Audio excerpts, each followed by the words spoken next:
Every journey starts with the spark of an idea to leave your comfort zone and seek out new friends who can shine fresh light on old obsessions.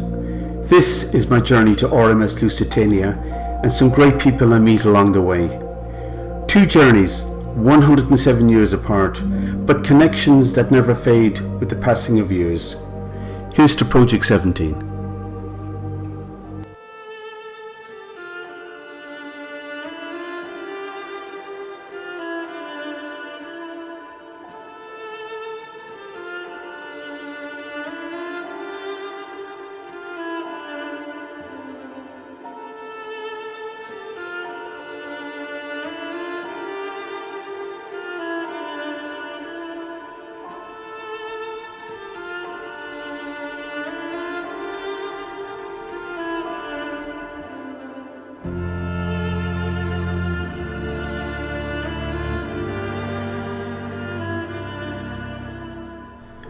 Life so very often appears as an unfolding sequence of events which, after a tragedy, are thrown into such harsh and unforgiving relief.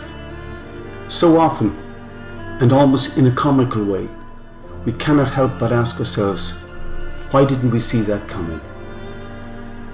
7th of May 1915.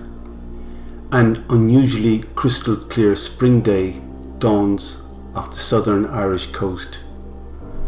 From 10 miles offshore, the rocky outline and breaking white waves licking the land are quite clearly visible. The war in Europe is not yet 12 months old. In Downing Street, David Lloyd George is British Prime Minister. In Washington, Woodrow Wilson is President of the United States, still disengaged from the spiraling conflict engulfing Europe and spreading. Germany still has its Kaiser, Wilhelm II. The Austro-Hungarian Empire still creaks along as a curious European artifact. RMS Lusitania is approaching the closing stages of her eastbound Atlantic run. Lusitania's owners and operators, the Cunard Line, have loaned her sister ship RMS Mauritania to the British government as a troop transport.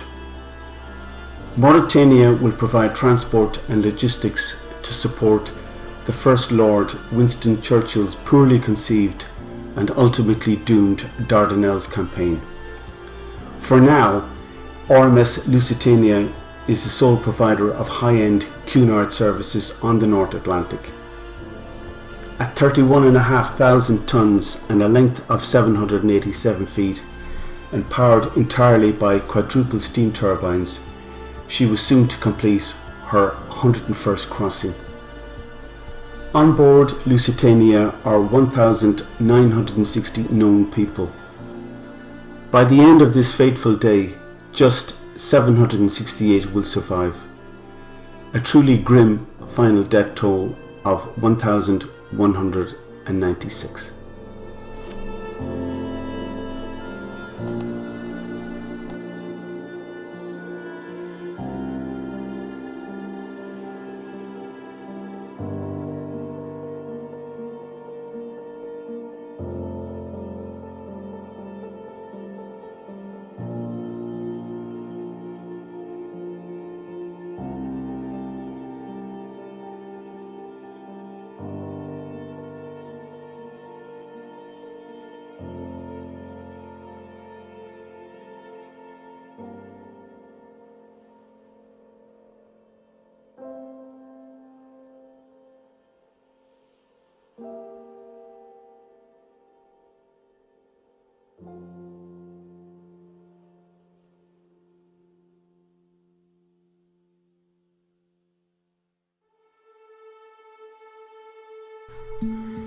We joined Sea Hunter, a 2007 built 42-foot support vessel previously used by Project 17. Sea Hunter is the ideal craft to support this Lusitania dive project. The craft boasts plenty of storage for bags and cylinders and a full-size diver lift to make access effortless. The journey from Kinsale Harbour to the wreck site is approximately 12 nautical miles. What can I say about them? Some of them are pretty state of the art. The boat was designed and built originally by Gavin because he himself was a tech diver, and you don't normally get these controls on this type of boat. Because Gavin was so into the diving, that's the reason we have so much electronics on board. Unfortunately, Gavin can't do as much diving as he would like to, so I end up getting the privilege of taking them out. It's almost 2 hours. It's from where we're sitting here on the marina, it's almost 20 miles out. Okay. It's 12 miles off the old head, but the old head is quite a distance from here. You're looking at basically roughly 2 hours to get there. Okay, and John, when is the first diving day for this expedition? We are hoping, it should have been today, but as you can see the weather has kept us in port. So we're hoping that possibly Sunday that weather should have improved and we'll get out on Sunday morning. When it comes to the pantheon of Lusitania divers, one name truly stands out, and that is John Light. Light and his team commenced diving in 1960 and concluded in 1962. Despite superhuman efforts, the photographic results were constrained by the technology of the time. He did, however, meet and subsequently marry Muriel Acton, a local Kinsale girl. By 1967, as diving technology evolved, and with backing from a US publishing house, the wreck was bought from the Walrus Association of Liverpool for £1,000 sterling. Light purchased and fitted a Scottish fishing trawler, but soon new monies were needed. A much larger French steel-hull trawler, the Kinvara, was bought. The Kinvara project was beset with technical difficulties and very few actual dives were made. Light left Kinsale in 1973 for London, trading wreck exploration for archive exploration with NBC as a sponsor. It was then that his true talent as a researcher emerged. With fellow researchers Roskill and Beasley, the trio frequently met to debate their findings. Winston Churchill became the central focus of Light's study. At every opportunity, Light went at first hand to visit descendants of Lusitania's key figures, including Captain Turner's companion, Mabel Every. It was here, with access to private family papers, that his research gained traction. John's exhaustive British research was also replicated in the US at the National Archives and within the Office of Naval Intelligence. Light accumulated 15,000 documents as material for a book. Light passed away on May the 19th, 1992. His archive is in private possession of his family to this very day.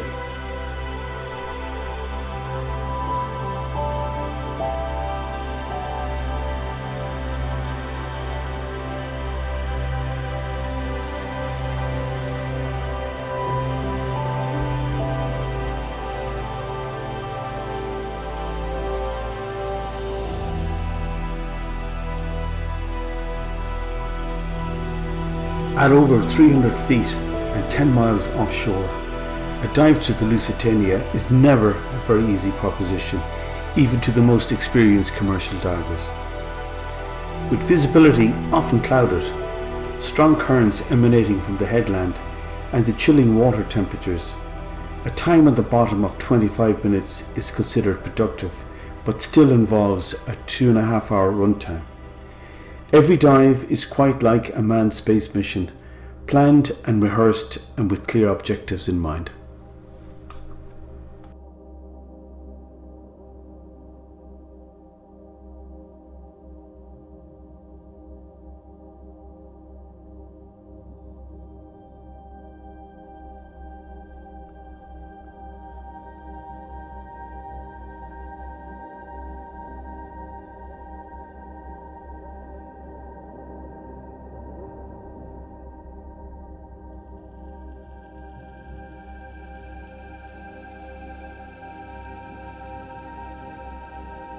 Project 17 is well represented with a strong contingent from Belgium. Vic Verlinden is without a doubt the photographic expert within the group. Vic has enormous experience technical diving on wrecks in the North Sea, and in the days leading up to the diving expedition, Vic was kind enough to give us some time. Vic, the quality of your photographic output is truly remarkable. Can you give us a rundown of the photographic equipment you're using? Yes, I'm using a Sony camera. It's high resolution, of course. It's a digital camera. I have lost new one, the R7 III, and I use it in housing from Easy Dive. It's Italian made, and it's working till 150 meters, so it's can get a high pressure, like on the Lusitania. And for a strobe, I use just electronic strobe from Subtronic, and I use also movie lights made in China, about 8,000 lumen each. Mm-hmm. And what about power packs? Do you bring down standalone power pack for that? No, they are inside the camera, and they are inside the strobe. Yeah. Okay. For your still photographs, are you shooting JPEG and RAW or both? Yeah, RAW. Yeah. The quality is truly. Yeah, of course. Yeah. I edit photography myself, so it's the first thing I noticed about your work, that it looked very, very good. Yeah. The most interesting aspect of your work is the photographs of wreck artifacts and identifying to where they belonged in the wreck. How well do you have to know the origin of the ship and the details to get this so accurate? Yeah, that's of course, you need to have a lot of knowledge about shipwrecks or ships in itself. I was diving for more than 20 years on shipwrecks in the North Sea, and there of course I learned a lot about recognizing things on the wreck, because that's the most difficult thing. If you come down on the Lusitania, it's not a real ship there. It's just it's broken down, and that's make it very difficult to recognize things. And I do of course a lot of research also about historical photographs from the ship and things like that to recognize. And of course Lusitania is collapsing on itself with every passing. Yeah. Okay. And I've also the help from Stuart Williamson. He studied the wreck for many years, and if I don't know what it is really, I ask him. And then, so Stuart is from the UK, is he? Yeah, he's from the UK. Yeah. Okay, is Lusitania the Mount Everest of wreck dives for you, or are there other wrecks of equal historic significance? I don't think so. I think maybe the most important wreck in the world historically is Titanic, and then on second place I think it's for sure Lusitania. Cool. I dived about 350, 400 wrecks in the world, and now for me is this historically the most important. Mm-hmm. This is also the reason I work now 5 years on it, and because of the importance of the wreck. Slightly technical question next. The cameras you're using to record still photographs, do you have manual control over this, or are you just working? It's all manual. It's all manual. I never use automatic. Okay. Never. Always manual. I'm photographing for more than 40 years underwater, so I know exactly how it should be, and yeah. And how do you change apertures and shutter speed? Normally I change very little underwater.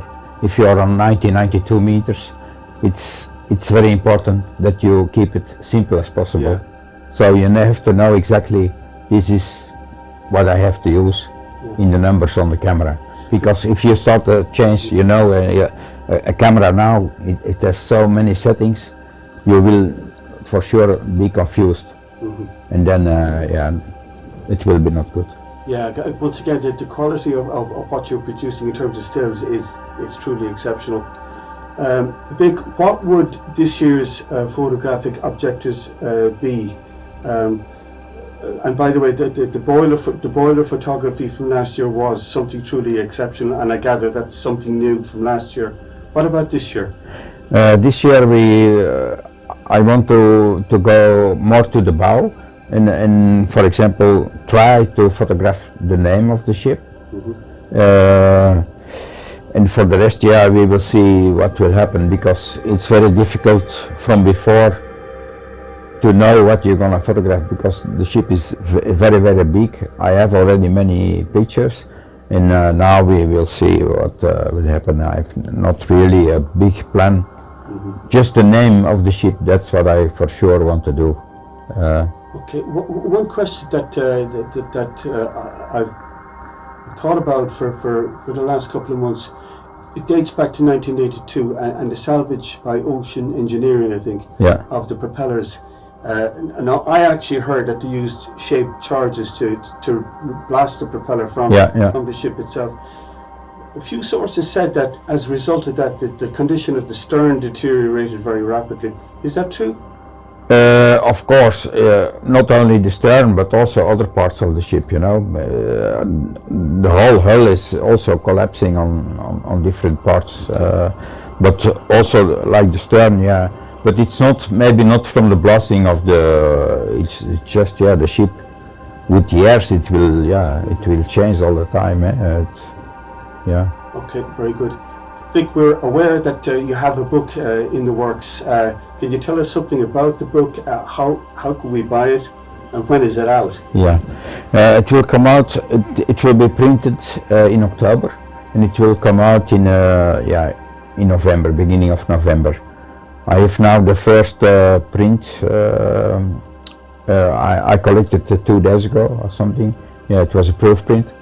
So and I have to fill in another 10 pages. And that will be of this expedition, you know. So I will, I will make new pictures also this week, probably, if we can dive because of the weather and everything. So you never know. But the book, I worked on it, on 5 years, on 5 different expeditions. And on the book itself, I worked about 2 years to collect all the historical photographs. I get help from people from all over the world. Did Peter McCamley help you script it? No. I did the script myself. All the text I worked myself. To bring the book together, it was my work. Yeah. Okay, well, we want to wish you the very best with the book, and we are certain it's going to be a huge success, especially over in the States. So once again, the book will be available in November, and it will be available if they send me just a message or an email, and it's no problem. Well, you've 2 customers here. Yeah, okay. Vic, listen, thanks ever so much, and we want to wish you the very, very best with the dive, and may you find tons of new stuff. Yeah, thank you very much. Thank you very much. Okay, thanks for being with us. Thank you, guys.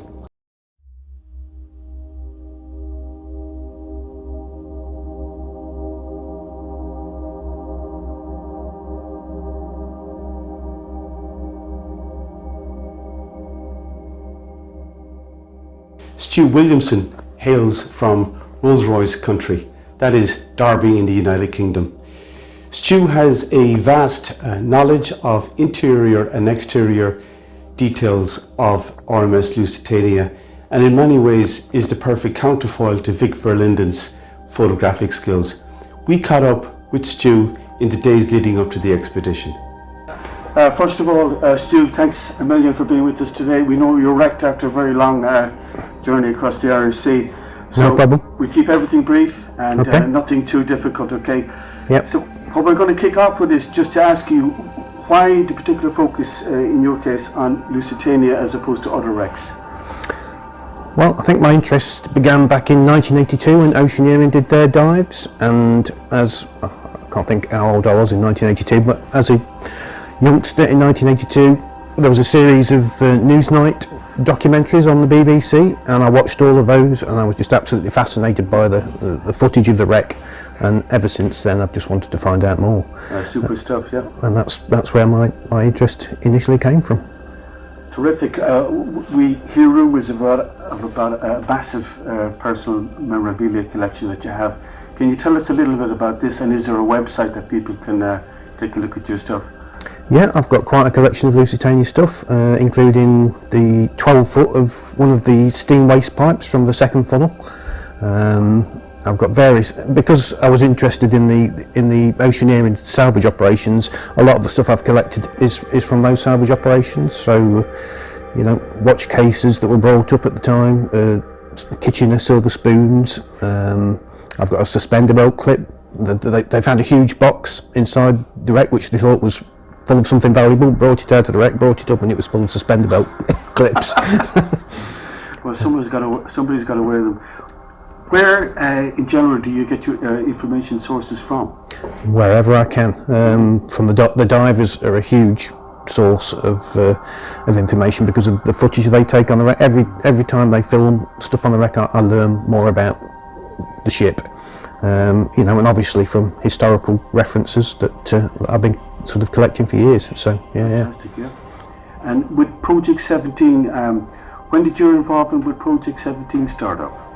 My involvement with Project 17 began, I think I badgered Peter. I think I emailed Peter a few times because I knew that they were diving the wreck, and I've tried to get involved with as many dive expeditions on the wreck as I can since 2001. I found out that Peter and the team were diving the wreck, so I asked if I could be a part of the team. Brilliant, brilliant. As you're probably aware, Vic Verlinden has a long-promised book coming out at sometime in November, I believe. Yeah. What's your involvement with the book? I've been helping Vic with identifying items that he's photographed on the wreck, helping him, you know, make sure everything's sort of labelled correctly, and that we identify all of Vic's pictures correctly from historical photos and that kind of thing. And I've helped Vic with a bit of translation. You know, he's from Belgium and his English isn't... It's not bad. No, it's not bad, but he's asked me to translate a few things for him, or rewrite little bits, you know, just to make things flow nicer. But, sure. Yeah, and I've provided historical photographs and lots of other information as well. Fantastic stuff. Mm-hmm. Now, we are aware of the fact that you are quite the artist, but the artistry extends into model making. It does. Now, we know that you are finished or just about to finish a wreck model. I'm just starting the wreck model. Oh, just starting. Okay, can you tell us about that? What scale? Well, I say just starting. My idea to build a wreck model began way back, probably 20 years ago, and that's... I wanted to... I initially did a wreck model of the Titanic, and I wanted to follow that up with a Lusitania one. But it's taken me this long to do all the research because there's been so little information about the wreck of Lusitania over the years. It's not until now, it's not until Project 17 has done all the work that we've done, that I've been able to get enough information to actually have the confidence to build a model that will show the wreck as accurately as possible. And that is accurate as of right now, or is it related to a historical period? All right, well, Bob Ballard dived the wreck in 1993, so I might make things a little bit more intact to show some of the things as they were back then, but I'll also, you know, not all of the wreck was photographed back then, so I'll just incorporate what I can to make it as accurate as possible, but as intact as I can. Now, Little Bird has told us that one of your objectives is to photograph or image the writing Lusitania on the side of the ship. Yeah. Outside of it. Someone told me that you have a particular interest in three letters, STU. Is this correct? Those three letters are kind of quite special to me, so yeah, it would be nice to see them. Okay. Over the course of the last 100 years, there's been a number of theories as to what caused the secondary and the major explosion. Among these, coal dust being the dominant theory. What's your take on it? I completely discount the coal dust theory. I don't think it's possible at all. Paddy O'Sullivan's done some incredible research with regards to the aluminium powder theory, based on the dives of John Light and the research that John Light did all those years ago, and Paddy's research after that. I think there's also a possibility that the steam plant might have exploded. I think the evidence is out there to be found maybe at some point.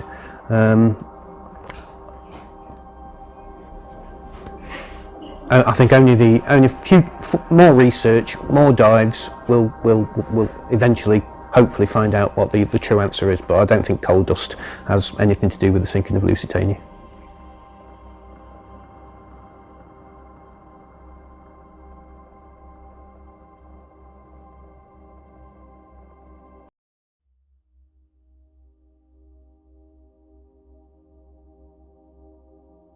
Juryman Peter McCamley, many would agree, is the beating heart of Project 17.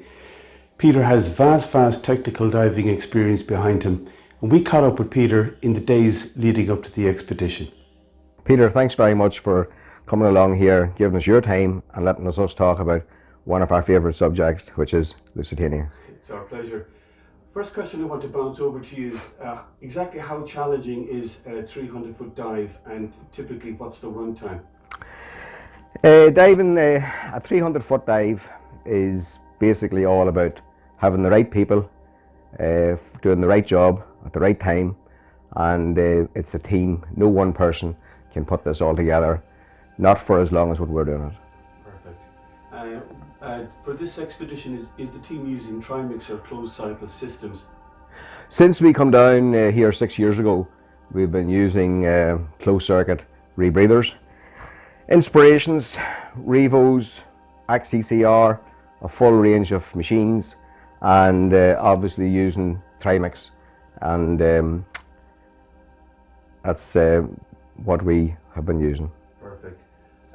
While we're just about to start the 2022 diving project, over the years, what have been your most significant findings with the Lusitania wreck? At the outset, we had Corey Heitman with us and Dave Gratian. We've always had a core team, and fortunately that 6 or 8 members have managed to stay with us for the full 6 years. Corey Heitman and Dave Gratian at the outset were phenomenal assistants in helping us with the photogrammetry. Due to work, they had to leave after 2 years, and then in the 3rd year onwards we had Claire Fitzsimmons from Newcastle University come on board with Steve Saunders, and they really put the whole photogrammetry into overdrive. And the photogrammetry, finding the artifacts, having Stuart Williamson on board as well. No one knows the Lusitania like Stuart Williamson. Right. Although not a diver, he knows every single inch of that wreck. And when we would come back up after our dive, we would be interrogated by Stuart, and Stuart now knows the Lusitania in his mind and is now putting pen to paper in order to draft both a model and also sketches and hopefully a painting of Lusitania in her present situation. You lost a key ally in Greg Bemis. Is it more difficult to organise these expeditions without his presence now? Yes, we lost a valuable ally when Greg left us.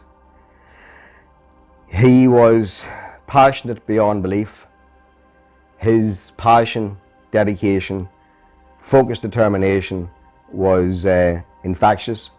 He infected us all with his drive, and yes, he's been a sad loss. At one stage, every year I would have to ask him for his permission before we could go to the government, and he sent me this email in 2018 saying that he was very frustrated at me having to ask for written permission every year. Here's an email saying that you have it for the next 40 years. And yeah, he's sadly missed. Last year the team got a pretty good view of the boilers. What condition overall did you find them in? The boilers were all fully intact, and this was amazing, because this was a passion of Greg's. At one stage he had asked for permission to actually cut a hole in the side of the Lusitania in order to gain access to see what the condition of the boilers was like. Fortunately, Lusitania seems to be working with us as well, and now feels that she herself wants to give up her secrets, as she exposed all her boilers fully intact, which gives a lot of doubt to the 100-year-old theory of the coal dust explosion, which was the alleged main cause of death on the second explosion. What is this year's diving expedition focused on, and are there any new objectives in particular? This year we have got a book been written by Vic Verlinden, and this book will have approximately 250 pages and approximately 225 photographs, all carried out by Vic. And this will be a legacy of what we have achieved to date. There's still 10 pages blank in Vic's book, and we're hoping to get the 10 best photographs of Lusitania that will be able to go into the last 10 pages. So we're going to be starting at the bow, looking at the name of the Lusitania, having another look for the bell, which is up around the bow, and working our way back towards the restaurant where we've been before, and hopefully then get back down to the stern where we spent 1 full year and where a lot of unique artifacts are located. The remaining propeller, the one out of the 4, what shape is it in, and is there any possibility that in the future could that be recovered as well? Anything is possible, and yes, it would be amazing if something like that could be carried out at a later date. We're working closely with the museum and also with the UAU with the possibility of probably, hopefully sooner rather than later, being able to raise artifacts that they are safe until such times as the new museum is built. Peter McCamley, thank you very much for being with us today, and thank you for all the efforts you're putting in on RMS Lusitania, and the best of luck to you. Thanks very much, Peter. Nice talking to you.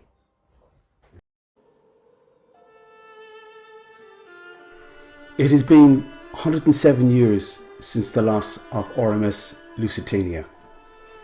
The scale of the tragedy was enormous then, and it reverberates down through the corridors of time.